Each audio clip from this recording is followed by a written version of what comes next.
Diz assim a palavra do Senhor. Por que se enfurecem os gentios e os povos imaginam coisas vãs? Os reis da terra se levantam e os príncipes conspiram contra o Senhor e contra o seu ungido, dizendo: rompamos os seus laços e sacudamos de nós as suas algemas. Ri-se aquele que habita nos céus, o Senhor zomba deles. Na sua ira, seu tempo lhes há de falar, e no seu furor os confundirá. Eu, porém, constituí o meu rei sobre o meu santo monte Sião. Proclamarei o decreto do Senhor. Ele me disse: tu és meu filho, eu hoje te gerei. Pede-me, e eu te darei as nações por herança, e as extremidades da terra por tua possessão. Com vara de ferro as regerás, e as despedaçarás como um vaso de oleiro. Agora, pois, ó reis, sede prudentes. Deixai-vos advertir, juízes da terra. Servi ao Senhor com temor, e alegrai-vos nele com tremor. Beijai o filho, para que não se irrite, e não pereçais no caminho, porque dentro em pouco se lhe inflamará a ira.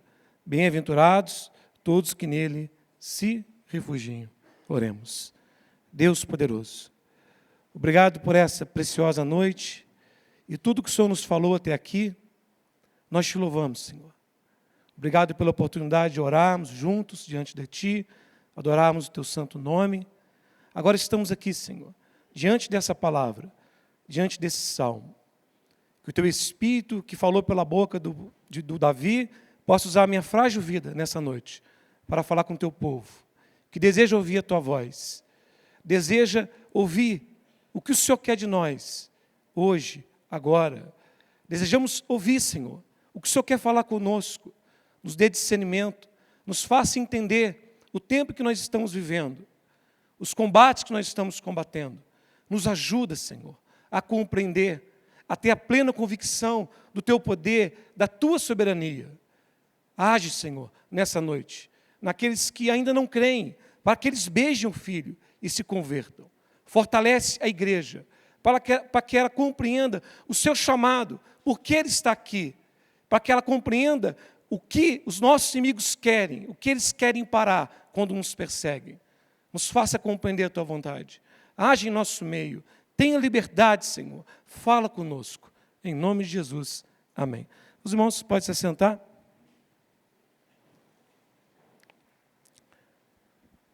Como o pastor Danilo bem disse aqui, nós vivemos tempos difíceis, é verdade. E se é uma coisa que eu queria que os irmãos já guardassem logo no coração e fossem embora com isso, é que o pastor Ricardo tem falado, os pastores têm falado, nós estamos em guerra. A igreja sempre esteve em guerra.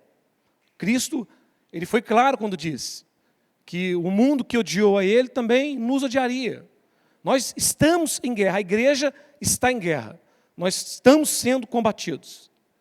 Não de maneira desorganizada, nós estamos sendo combatidos de maneira organizada. Nós temos um inimigo real, poderoso, dedicado, organizado. Satanás está nos atacando. O apóstolo Paulo disse que, acima de tudo, a nossa guerra não é contra carne e sangue, mas é contra potestades, principados. Agem o tempo todo, de maneira intencional, contra a igreja. E para isso se utilizam de instituições, de governos, de juízes, de entidades, de empresas, de leis. Eles estão nos atacando. Se utilizam da mídia, se utilizam da cultura, se utilizam de filmes, se utilizam de séries, de jogos. Não há nada neutro nesse mundo. Nós estamos sendo atacados. E se a igreja se propõe, se essa igreja se propõe a ser uma igreja fiel, fiel à palavra, fiel ao evangelho, saiba, vamos ser mais atacados ainda. E não é esse prédio que vai ser atacado. São as pessoas que fazem parte dessa igreja que vão ser atacadas. Vão ser atacadas na sua forma de pensar. E Satanás não se apresenta como Satanás para nos influenciar, para nos enfraquecer, para nos atacar. Ele vem de forma sutis. Às vezes impondo medo, mas às vezes não, de forma sutil, através de ideias. Como diz Lane, né? Ideias são mais mortais do que armas. Ideias. que chega até nós através de filmes, literatura. Agora a gente foi obrigado a ler um livro que fala sobre isso. Como que o imaginário social das pessoas mudaram. Porque as pessoas aceitam coisas hoje que antigamente nem sequer podia ser falado. Como que a sociedade se tornou, ela aceita coisas que há 50 anos não podia ser aceito. Eu lembro de uma época em que a novela da Globo ia colocar 2 homens se beijando, eles não puderam colocar. Tiveram que tirar do ar isso faz pouco tempo. Porque a sociedade ainda não aceitava. Mas hoje é aceito, é tido como normal. É tido como padrão. Homem e mulher que não é padrão mais, onde que isso mudou? Ideias que vêm de maneira sutil. Pecado que é apresentado para nós de maneira sutil. Através de filmes, sério, irmãos, filme não é neutro, nada é neutro. Porque o autor que criou não é neutro. Ali sempre tem ideias para nos enfraquecer. O pecado apresentado de maneira engraçada parece ser algo inofensivo. E a gente exposto ao pecado constantemente, começamos a ser insensíveis ao pecado. E não achar ele tão grave assim. Nós estamos sendo atacados, irmãos, o tempo todo. E às vezes o pastor fala aqui de maneira enfática. E talvez muitos de nós pensem que é exagero. Mas será que é isso tudo mesmo? Acho que o pastor está exagerando um pouco, está tudo em paz. Jesus disse que nós estamos em guerra. Não é o pastor Ricardo. Ele disse que o mundo nos odeia, foi ele que disse. O mundo que me odiou vai odiar vocês, porque vocês não são do mundo. Nós somos odiados pelo mundo, porque o mundo jaz no maligno, porque Satanás nos odeia. Nós estamos sendo atacados o tempo todo. E se essa igreja se propõe a ser uma igreja fiel à palavra, nós como membros seremos atacados. E se a gente ficar aí achando que não estamos sendo atacados, já estamos vencidos. Já estamos derrotados. Vamos aceitar muitas das ideias de Satanás, pensando que são nossas. Ideias para dividir a igreja, ideias para dividir os irmãos, pensamentos ruins sobre outros irmãos, sobre a liderança, sobre os pastores. Essas ideias que vêm do nada, de uma conversação boba com outro irmão, que está meio na carne. Olha para do diabo, para nos enfraquecer. Porque se nós, como igreja, estamos aqui nos mordendo, nos devorando uns aos outros, vamos sucumbir. Irmãos, nós estamos sendo combatidos. Estamos numa guerra. A igreja está sendo combatida. O inimigo das nossas almas está nos combatendo. É inimigo de Deus, mas não pode atacar Deus. Não pode atacar Cristo. Ataca quem? Ataca a noiva que está aqui. Então nós estamos em guerra. Jesus diz em João, capítulo 15, verso 18. Eu vou ler, não vou esperar os irmãos abrir por causa do tempo. Diz assim: se o mundo vos odeia, sabei que primeiro do que a vós outros, odiou a mim. Se vocês fossem do mundo, o mundo amaria o que era seu. Como todavia não sois do mundo, pelo contrário, dele vos escolhi, por isso o mundo vos odeia. Lembrai-vos da palavra que eu vos disse. Não é o servo maior que o seu senhor. Se perseguiram a mim, também perseguirão a vós outros. Se guardaram a minha palavra, também guardarão a vossa. Tudo isso, porém, vos farão, por causa do meu nome. Porquanto não conhece aquele que me enviou. Se eu não viera, nem lhes houvera falado, pecado não teriam. Mas agora, eles não têm desculpa do seu pecado. Então, nós estamos sendo atacados. Atacados, irmãos. A gente, muitas vezes, o pastor conversava comigo, o pastor Samuel, que às vezes ele está pregando, e irmãos dormindo, irmãos desligados, dá para ver no rosto. E aí os irmãos falam assim, mas é que eu não achei a pregação interessante, mas não vai achar mesmo. Você fica lá 3 horas jogando, um jogo de violência, de sangue, alimentando a carne, perde tempo com sério, não abre a Bíblia, não ora. Aí você vem aqui e você acha que você vai ouvir a palavra, ela vai ser interessante, ela não vai ser, porque a carne milita contra o espírito milita contra a carne. Se você alimenta a carne a semana toda, quando você chegar aqui no domingo, qualquer palavra que for pregada é enfadonha, é cansativa, porque nós estamos em guerra. Você começou a perder a guerra lá na tua casa, quando você deixou de compreender como tudo isso aqui é importante, como tudo isso aqui tem valor eterno. Nós estamos em guerra. E este salmo, ele vai enfatizar isso, que nós estamos em guerra. Mas longe, esse salmo não vem para nos desanimar, porque ele inicia dizendo que nós estamos em guerra, mas depois ele afirma que nós vamos sair vitoriosos nessa guerra. Ele quer que a gente fique atento para a guerra. Então esse salmo não vem nos desanimar. Provavelmente esse salmo foi escrito por Davi, não está escrito aqui, Mas se a gente for lá para Atos 4, 24, lá vai dizer que o Espírito Santo falou pela boca de Davi, aqui nesse salmo. Eu vou ler esse texto mais um pouco à frente, eu vou passar agora. Há muitos que defendem que há uma unidade literária entre o Salmo 1 e o Salmo 2. No Salmo 1, verso 1 diz: Bem-aventurado o homem que não anda no conselho dos ímpios, não se detém no caminho dos pecadores, nem se assenta na roda dos escarnecedores. No Salmo 2, verso 12, como que delimitando, esse contexto, diz, no finalzinho do Salmo 2,12, bem-aventurados todos aqueles que neles se refugiam. No Salmo 1 está dizendo da lei do Senhor, Salmo 1, 2 diz, antes o seu prazer está na lei do Senhor, e nela medita dia e noite. Aí no Salmo 2,1 diz, porque se enfurecem os gentios e os povos imaginam coisas vãs. Essa palavra medita aí, no hebraico, é a mesma de imaginam. Enquanto o justo medita em como ele vai obedecer à lei do Senhor, sujeitar à lei do Senhor, o ímpio ele está meditando, conspirando, em como ele vai romper com a lei do Senhor.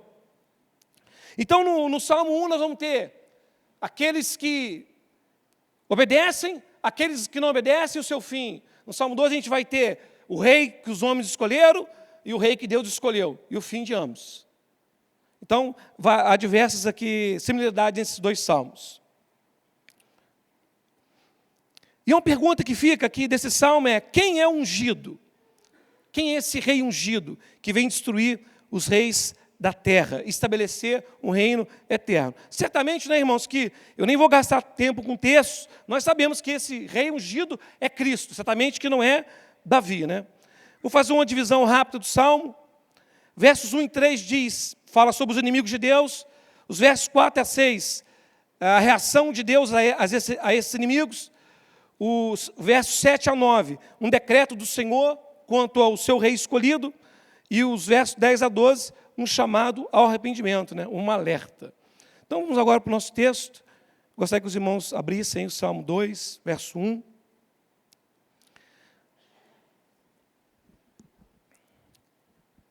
Diz assim a palavra do Senhor: por que se enfurecem os gentios, e os povos imaginam coisas vãs? Os reis da terra se levantam, e os príncipes conspiram. A primeira coisa que a gente vê aqui no Salmo: quem são esses inimigos? Todos. Gentios, povos, reis, todos eles. Eles se organizam, eles meditam, eles tramam, são organizados, são intencionais. E eles se voltam contra quem?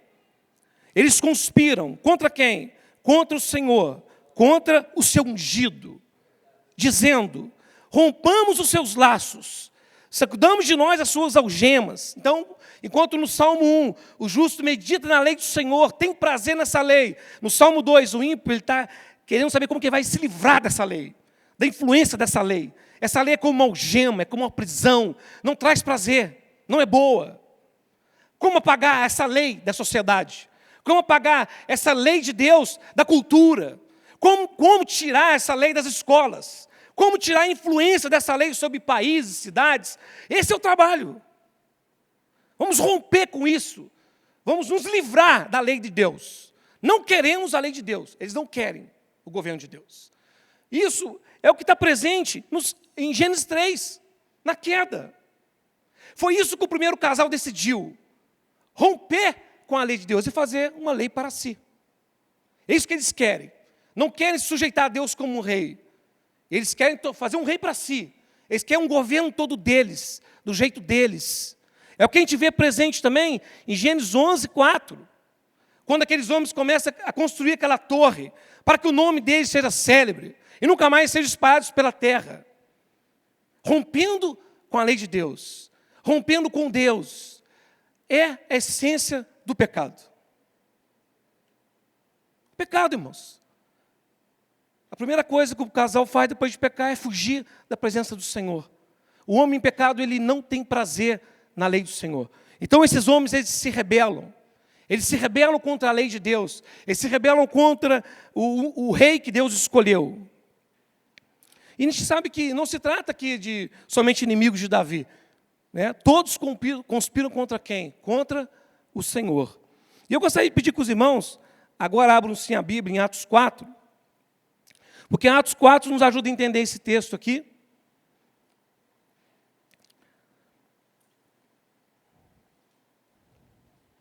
Os irmãos podem abrir uma passada rápida em Atos 3. O evento de Atos 3, o apóstolo Pedro e o apóstolo João vão ao templo. E quando eles chegam no templo, tem um coxo ali de nascença, na Porta Formosa. Já estava há muito tempo ali, era colocado para pedir esmola. E o apóstolo Pedro diz, não tenho prata nem ouro, mas o que eu tenho te dou. Em nome de Cristo, seja curado. E ele imediatamente foi curado. E ele entra junto no templo ali, com os apóstolos, saltando, dando glória a Deus. O povo, quando vê aquilo, fica transtornado. E o apóstolo Pedro aproveita a oportunidade e prega o evangelho. E 5.000 pessoas se convertem ali. Sobe a 5.000 o nome de cristãos. Isso que acontece. Quando isso acontece, quando há esse movimento todo ali, as autoridades não gostam. Aí quando a gente chega em Atos, capítulo 4, verso 1, diz assim, logo depois que as pessoas ouviram a palavra, logo depois que eles creram no evangelho, diz assim a palavra, em Atos 4, 1.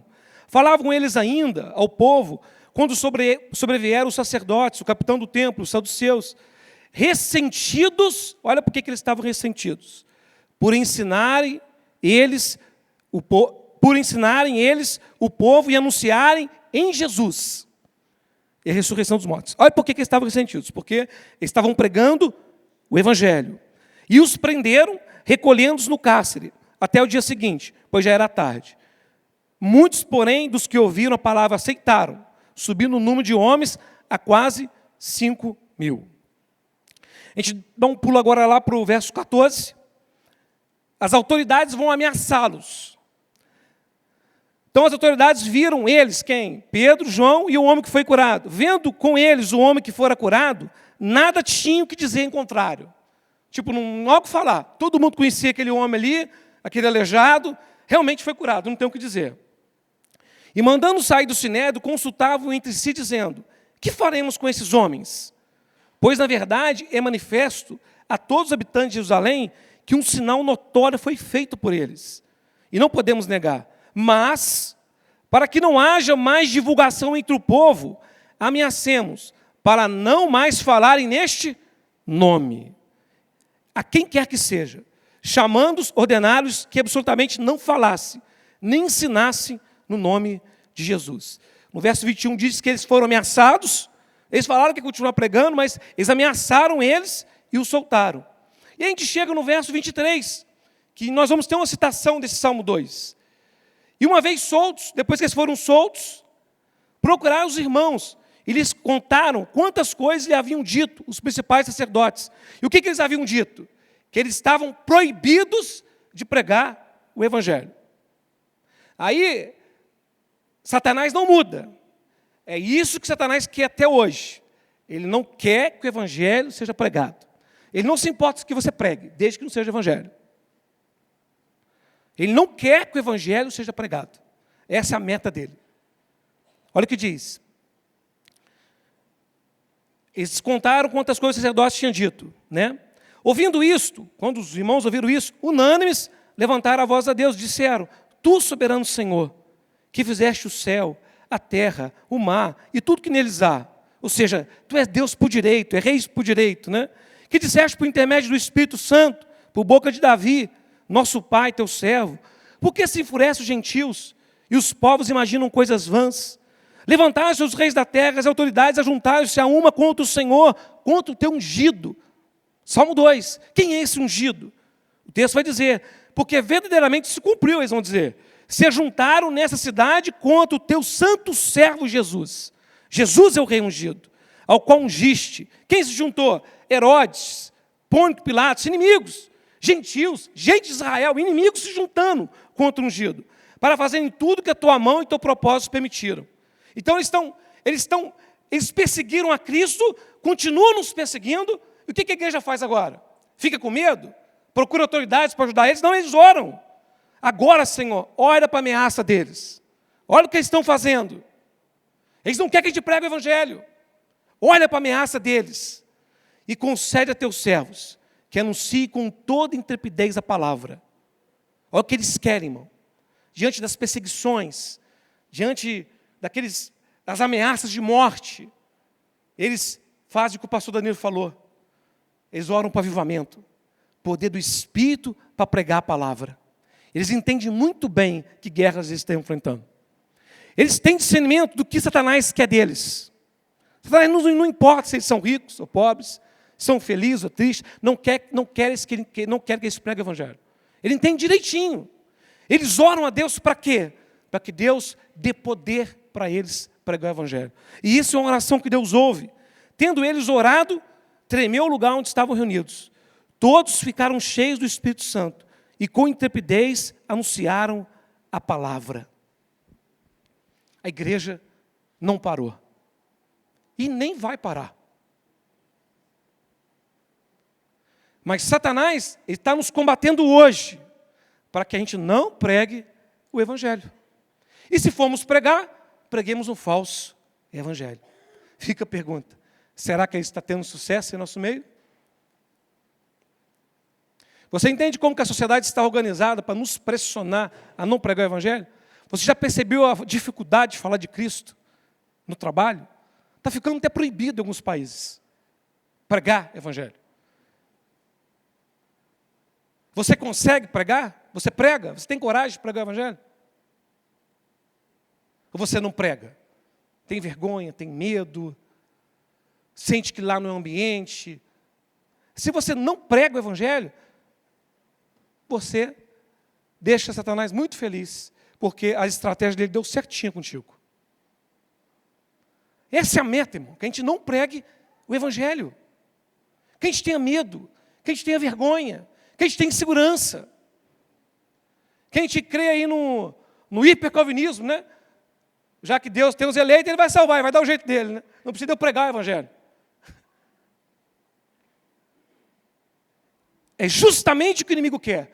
O mundo está organizado por Satanás para que eu e você não pregue o Evangelho. Porque só o Evangelho é o poder de Deus para a salvação de todo aquele que crê. É duas frentes notórias. Que tem pessoas que elas têm mais coragem de pregar, mas não vivem o Evangelho. Aí torna a mensagem neutra. Viver o Evangelho e pregar o Evangelho. Está aí a nossa guerra. Está aí, irmãos, onde Satanás nos ataca. Eles lutam contra o ungido, eles lutam contra Cristo. Eles não querem que o Evangelho seja pregado. Eles não querem que Cristo seja anunciado. Olhemos para a nossa vida. Se nós não estamos pregando, nós caímos na tentação. Que esses apóstolos caíram, porque aqueles homens ameaçaram, aqueles homens poderiam matar eles mesmos. De fato, mataram alguns. O perigo de vida era real. Havia um perigo mesmo. Foram presos outras vezes, e Deus foi lá, soltou. Outras vezes foram presos e morreram na prisão. O perigo era real. Eles morreram pregando o Evangelho. Eles colocaram medo, força física. Eles sabiam o que Satanás queria. Mas eles sabiam que era um perigo real, que eles sozinhos não podiam lidar com aquilo. O que eles fazem então? Eles oram. Oram por poder, para pregar o Evangelho. Se você não percebe que está numa guerra, irmão, você já está sendo massacrado. O liberalismo é uma realidade. A questão não é perguntar se você foi influenciado por ele, é o quanto ele nos influenciou. Porque influenciado, todos nós já fomos. Marxismo, esses poderes são reais. Satanás usa isso com muita habilidade. O quanto nós somos afetados. Esse movimento de desacreditar a Bíblia como palavra de Deus. Nós podemos falar assim, o quanto o liberalismo te afetou? Vou perguntar. Você crê que a Bíblia é a palavra de Deus? Aí todos dizem sim. Aí eu pergunto, quanto você lê a Bíblia na tua casa? Porque se você crê que a Bíblia é a palavra de Deus, que fala diretamente com você, eu imagino tanto você leu essa Bíblia já, na tua vida de crente. Mas se você não lê a Bíblia, o liberalismo já alcançou algum terreno na sua vida. Você crê, mas isso não reverbera na prática, né? O quanto o liberalismo te influenciou que coisas sobrenaturais não existem. Você fala, não, eu creio em cura, eu creio no poder de Deus, eu creio num Deus poderoso, vivo, pessoal, que age em nosso meio. Eu falei, legal, o quanto você ora. Porque se você crê que Deus é poderoso, age, é pessoal, te ouve, então você deve orar muito. Mas se você não ora, irmãos, o liberalismo já alcançou bastante terreno na sua vida, transformando a sua fé numa coisa meramente humana, intelectual. E aí a gente pode começar a pensar em culto. Qual a tua expectativa quando você vem num culto? Mas se nós aqui nos reunimos para nos encontrar com Deus aqui, ouvir a sua palavra, qual é a tua expectativa? Você vem com expectativa que Deus vai falar? Mas se você dorme na palavra, irmão, eu acho que você não está com expectativa nenhuma. Se nós muitas vezes não lembramos nem o que foi pregado aqui no domingo. O que foi pregado no domingo? Tenta buscar no teu coração o que foi pregado no domingo. Se você creu que Deus falou contigo no domingo, eu tenho certeza que você guardou isso na tua mente e você praticou isso durante a semana. Mas vamos ser sinceros, nós esquecemos boa parte do que foi pregado domingo. Esquecemos no domingo mesmo, pensando num monte de outras coisas. Nem colocamos em prática durante a semana. Irmão, a questão não é se você foi afetado pelos movimentos que vêm para enfraquecer a nossa fé nesse tempo. A questão é o quanto você foi afetado. Nós estamos sendo afetados. Nós estamos sendo combatidos. E tudo isso que acontece com a gente, a falta de vontade de orar, a falta de vontade de ler Bíblia, a falta de vontade de vir nos cultos, isso aí, irmão, isso é consequência de decisões erradas. A gente está desligado. Vigiai e orai. Os dias são difíceis, o inimigo está aí como um leão, procurando a quem possa tagrar, atacando. O apóstolo Pedro acabou de ter uma revelação diante de Cristo, que ele era o Senhor. No mesmo instante, Satanás estava soprando mentira no ouvido dele. É guerra, irmãos. Nos melhores momentos seus espirituais, ainda há guerra. Não há paz, não há sossego, aqui não há. Então, nós estamos sendo afetados. A questão é o quanto, estamos numa guerra. É uma guerra contra a igreja, é uma guerra contra Cristo.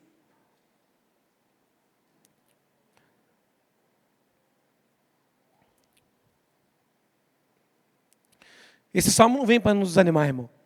No início ele quer que a gente acorde para a realidade que é uma guerra, né? Estamos sendo combatidos. As coisas de Deus estão sendo combatidas. Se por um lado nós estamos sendo combatidos, e a gente não pode ficar desacordado achando que isso aqui é uma maravilha, a gente tem que entender que nós estamos numa guerra. Se por um lado nós estamos sendo combatidos, por outro nós somos proibidos também de ficar apavorados. Porque não estamos numa guerra onde nós podemos ser derrotados. Nós nunca somos derrotados. A igreja nunca é derrotada. É isso que o Salmo vai deixar bem claro. Há esses dois reinos em confronto, sim. Olha o que diz o verso 2. Os reis da terra se levantam, os príncipes conspiram. Mas olha, diante de tudo isso, diante de toda essa conspiração, de toda essa guerra, de todas as artimanhas de Satanás, do marxismo, liberalismo, iluminismo, de todos esses ismos, feminismo, homossexualismo, todas essas tramas, diante de tudo isso que eles estão fazendo, para poder parar a igreja, parar o evangelho, parar a vontade de Deus, diante de tudo isso, o que o texto diz? Deus está preocupado? Deus está sem saber o que vai fazer? Quando a Bíblia diz que, quando o apóstolo João teve a visão de Apocalipse, a igreja ali estava sendo perseguida, massacrada, parecia que a chama ia se apagar, e o apóstolo João teve uma visão. Ele viu Cristo entronizado, ele viu aquele lugar glorioso, e ali não tinha ninguém preocupado com os inimigos da igreja. Ninguém. Jesus estava lá poderoso, cheio de poder. E o próprio livro de Apocalipse vai mostrar isso para a gente, que no final, os inimigos são todos destruídos. Mas Deus está preocupado? Está nada. Olha o que diz o verso 4. Ri-se aquele que habita nos céus. O Senhor zomba deles. Os homens escarnecem dele na terra, mas Deus zomba nos céus. Ele ri. Não está nem um pouco preocupado. Eles zombam, eles são loucos. Acho que não lembro de outro lugar que diz que Deus riu. Mas aqui Deus ri da loucura dos homens, que não são nada. Olha o que diz o verso 5. Na sua ira, a seu tempo, lhes há de falar. Todos os inimigos da igreja vão ter um acerto de contas com Deus. Olha o que diz. Na sua ira, no seu tempo, Deus vai tratar com eles. Cada um dos inimigos de Deus. Ele fez isso no passado e vai fazer isso de novo. Até que eu falei da Torre de Babel, né? Eles intentaram, fazer aquilo. Deus desceu lá e acabou com a palhaçada. No seu tempo, Deus vem. E todos os inimigos de Deus serão destruídos. Os do passado já foram e os dos presentes serão. Nós não temos direito de ficar apavorados. Não temos direito. A nossa guerra não há possibilidade de perder, jamais. Nós estamos numa guerra que nós vencemos, a igreja prevalece, ela triunfa. Perseguiram na época do Salmo 2 e nada adiantou. Perseguiram na época de Cristo, nada adiantou. Estão perseguindo há mais de 2000 anos e não adianta. A igreja avança, a igreja cresce. O Senhor ri. Confunde eles quando Ele quiser. Destrói eles quando Ele quiser. O rei Senaqueribe estava lá, se orgulhando, porque teve algumas vitórias. Parou de frente lá, do rei Ezequias. E estava lá zombando. Falou, os outros, Deus não livrou nenhum dos outros. O que te diz que agora você será livre? Vou te destruir como destruí os outros. Ele não se contentou, escreveu uma carta ainda, zombando de Deus. Entregou para o rei Ezequias. O rei Ezequias pegou aquela carta. Ele só chegou diante de Deus e falou, Senhor, escreveu essa carta para o Senhor. É o teu nome, a tua glória que está em jogo. A Bíblia diz que Deus botou um anzol na boca de Senaqueribe. Falou, vou te parar agora. Se você venceu algumas coisinhas, é porque eu quis, estava nos meus planos. Mas você se desobedeceu, eu vou te parar agora. Naquele mesmo dia, Deus envia um anjo, mata 185 mil soldados, e o rei sai correndo lá para adorar o Deus dele, e os próprios filhos dele matam ele. Onde estão os inimigos de Deus? Acabe zombou, mas quando Deus decidiu que era a hora, chegou a hora de acabar com a palhaçada de Acabe, uma pessoa lá, um cara do exército sírio, jogou uma flecha ao esmo. Jogou para o alto, lá para cima. A flecha, quando foi conduzida por Deus, lá na fresta da armadura de Acabe, e Acabe morreu ele mesmo. Todos os inimigos de Deus serão destruídos. Todos os inimigos. Nabucodonosor ficou soberbo, se achando. Realmente era poderoso na terra, porque Deus tornou ele. Mas ele ficou soberbo. Deus falou, agora basta, aí você passou do limite. Deus transformou ele num cavalo, fez ele comer capim durante 7 anos. Deus, ao seu tempo, lhes há de falar.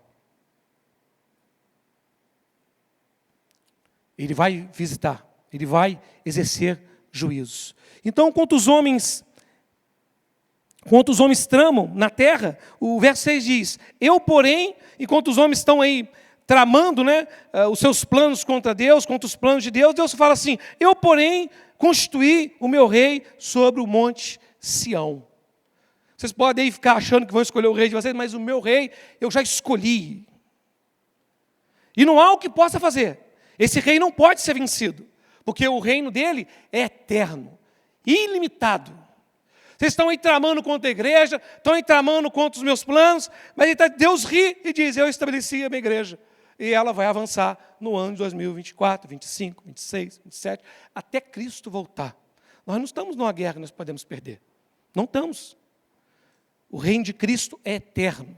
Como a gente aprendeu aqui quando estudou Apocalipse, a gente estudou Daniel, todos os reinos caem, mas esse último não cai. Isso já está escrito, determinado, é um decreto. Deus diz no verso 7, eu proclamarei o decreto do Senhor. Ele me disse, tu és meu filho, hoje te gerei.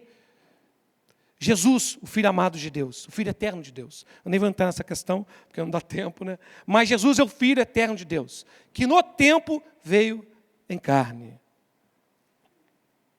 Em Filipenses 2,5 diz que ele foi obediente ao Pai, e obediente até a morte. Por isso Deus o exaltou. Ele cumpriu, João 19,30 diz que ele cumpriu toda a vontade do Senhor e disse, está consumado. E onde que nosso Cristo está agora, irmãos? Todo o poder foi dado a Ele no céu e na terra. Não há nada que os inimigos da igreja possam fazer. Todo o poder foi dado a Cristo.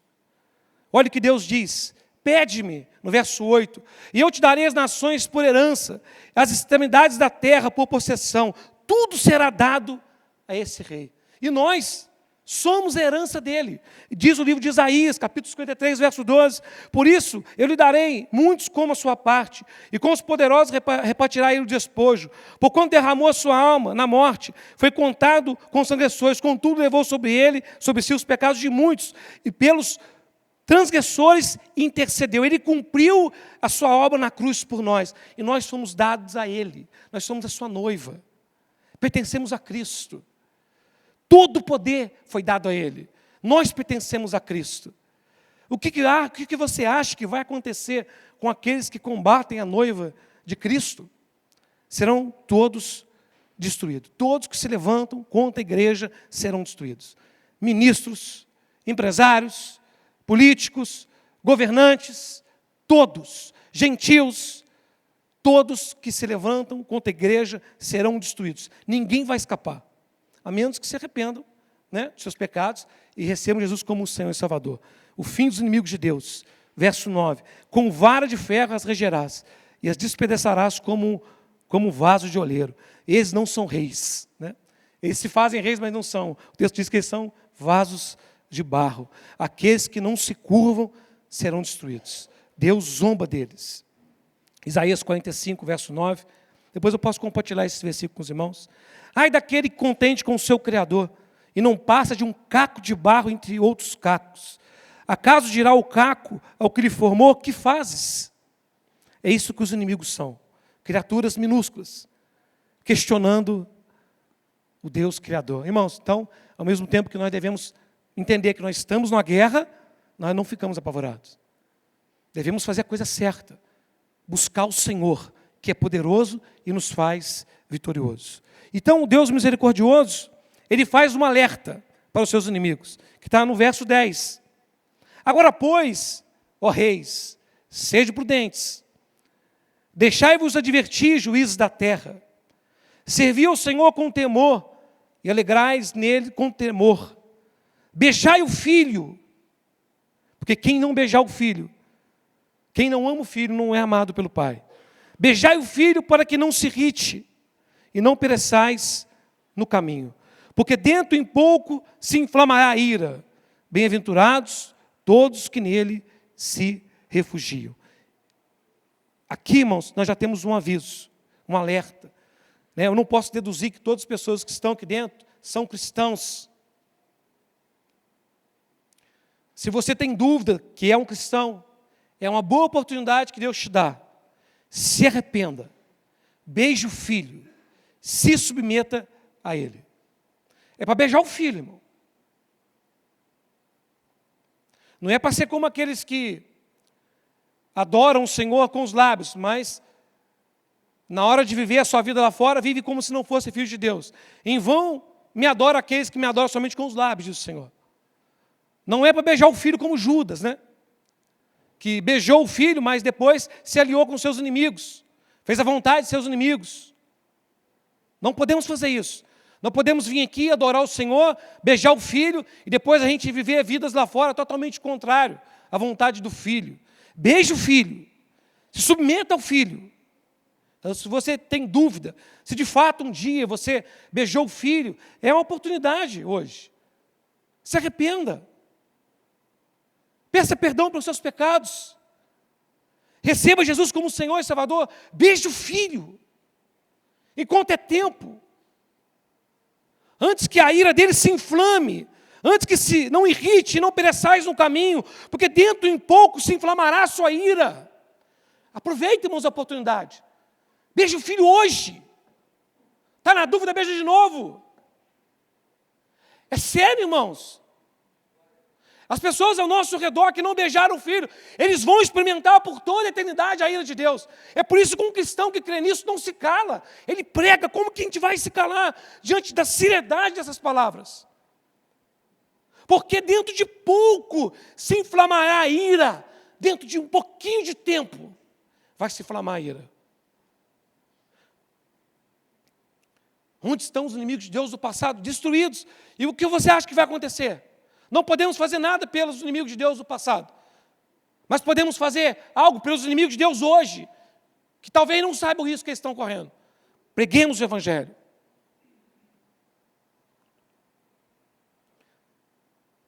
E não seria essa a mensagem mais importante da face da terra? Preguemos o Evangelho, irmãos. Não vamos nos envergonhar do Evangelho. Um alerta para todos nós. Olha o que diz Mateus 15, 8. Este povo me honra com os lábios, ou seja, beija o filho todos os domingos, mas seu coração está longe de mim. Desmente com suas vidas. Em vão me adoram, ensinando doutrinas que são preceitos de homens. Fazem acordo com os inimigos da fé. O verdadeiro cristão é aquele do Salmo 1, que tem prazer na lei do Senhor, na sua lei medita dia e noite. Ele fica meditando como que ele vai obedecer à lei. Ele fica meditando, querendo entender. Vamos, irmãos, vamos aceitar que às vezes eu me coloco junto com os irmãos, nós estamos vivendo vidas frias. Nós estamos vivendo uma geração difícil, um tempo difícil. Vamos nos arrepender. Vamos aceitar, é verdade, Senhor. Meu coração tem estado longe de Ti. Vamos beijar o Filho. Então o Salmo 1 fala de 2 caminhos, né, irmãos? Qual caminho você está trilhando? Então o desejo dos pastores, o desejo do Senhor nessa noite é que você beije o Filho.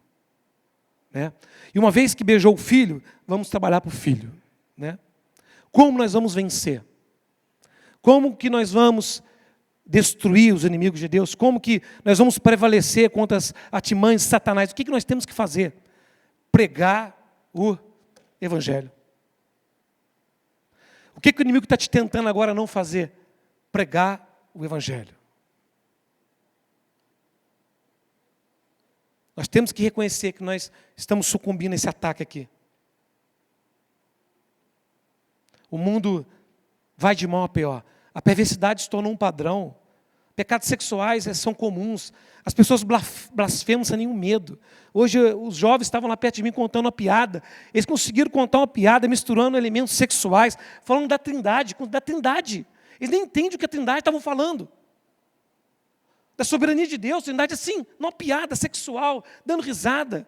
Eu até falei, vocês ficam aí blasfemando das coisas de Deus, sem nenhum temor. As pessoas estão nesse estado. Elas estão corrompidas, elas precisam ouvir a verdade, elas precisam ser alertadas. Nós temos a palavra, nós temos a palavra que pode mudar o destino eterno delas. Nós somos porta-vozes de Deus, nós somos aqueles que beijam o Filho todos os domingos. Quem crê, prega. Eu criei, por isso eu preguei. A palavra diz, nós temos que pregar, irmãos. Fazemos bem em pregar, fazemos bem em investir na igreja, investir no Evangelho, investir em missões, investir em missionários, investir. Tudo isso aqui é valioso. Investir no preparo de novos jovens para poder servir a igreja no futuro. Porque os jovens preparados não vão nascer da noite para o dia. Investimento de anos. A igreja se unir para mandar jovens lá para o PV, para se preparar, formar pastores. Trabalhar pelo reino. Isso aqui tudo é muito valioso, precioso. Preocupar não só com essa geração, mas amanhã. O Evangelho é precioso. Vamos investir a nossa vida, servir. Não há nada mais importante que isso. Como que a gente vence? Pregando o Evangelho, orando, Senhor, nos dê ousadia. Hoje, eles falaram lá, não tive coragem de pregar, mas me ajuda amanhã, Senhor. Na hora que eles falarem de novo, me dê ousadia para pregar o Evangelho. Coloca a palavra na minha boca, prepara o momento para pregar ali. Me ajuda, Senhor. Se envolva nisso, irmão, ore por isso. Ore por isso, eu quero ver se Deus não te dá poder. Ora por isso, irmãos. Ora para você ver. Se a porta não abre amanhã, ora, faz um teste hoje. Senhor, cria uma oportunidade no meu trabalho amanhã. Faz o teste hoje. Faz isso. Senhor, cria uma oportunidade no meu trabalho amanhã para me pregar o Evangelho. Cria uma oportunidade, Senhor, com o teu poder. Eu quero ver se amanhã não abre a porta lá. Nós queremos um Deus vivo. Não deixa o liberalismo te convencer do contrário. Gostaria de convidar os irmãos a ficarem de pé, chorar. Vamos promover o reino. Vamos lutar, irmãos. Orar para Deus nos dar discernimento. Não há nada neutro. Nas conversações não há nada neutro. Nos filmes não há nada neutro. Estão tentando nos doutrinar. Assista um filme para você ver. Fica atento. Opa, essa doutrina é esquisita isso aí. Está querendo me doutrinar que o pecado é coisa simples. Está querendo me doutrinar que divórcio é simples. Quais são os heróis da nossa geração aí? Pessoas que se divorciam 2 vezes por ano. Não há neutro, não há neutralidade. Ou estão andando num caminho, um e outro. Ou meditando na lei do Senhor, ou sendo influenciado pelos escarnecedores. Vamos orar, para que Deus possa nos ajudar, me ajudar, que eu preciso de muita ajuda, e te ajudar amanhã. Porque amanhã você vai em lugares que eu não posso ir. Você vai em lugares que o pastor Ricardo não vai. Só você vai. E Deus vai usar você. Deus quer usar você. Não toda vez que você se calar, saiba, o inimigo conseguiu o que ele queria. Mas nada melhor que depois de um dia de derrota, um dia de vitória, né? A gente pode fazer diferente,